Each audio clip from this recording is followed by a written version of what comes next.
परवरदिगार, न मेरा दिल बुरा था न उसमें कोई बुराई थी। सब नसीब का खेल है, बस किस्मत में ही जुदाई थी।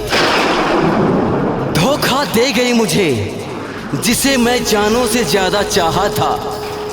धोखा दे गई मुझे जिसे मैं जानों से ज्यादा चाहा था। याद करेगी वो एक दिन मुझे जो मैं क्या चीज था।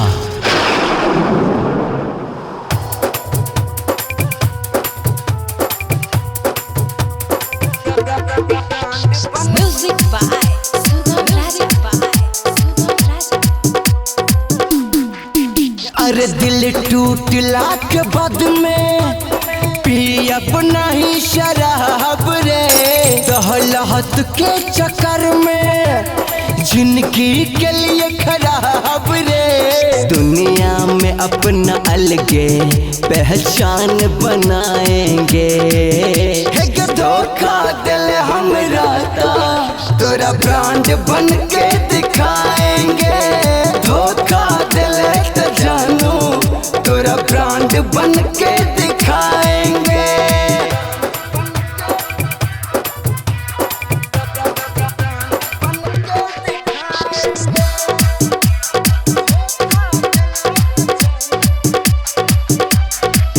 अरे बदला के आगे दिल में छई है हमरा लागल। कामयाब के चक्कर में रहब हम पागल।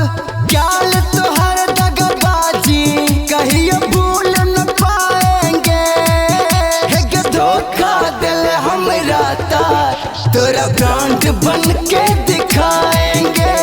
धोखा दिल तो जानू तोरा ब्रांड बन के दिखाएंगे।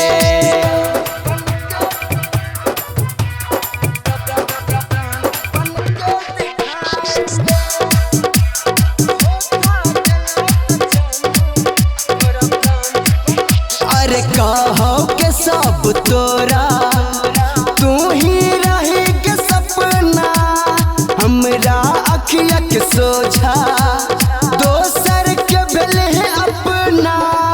जे भी मनोज कहियो नहीं आंसू बहाएंगे। धोखा दिल हमरा तोरा ब्रांड बन के दिखाएंगे। धोखा दिल तो जानू तोरा ब्रांड बन के दिखाएंगे।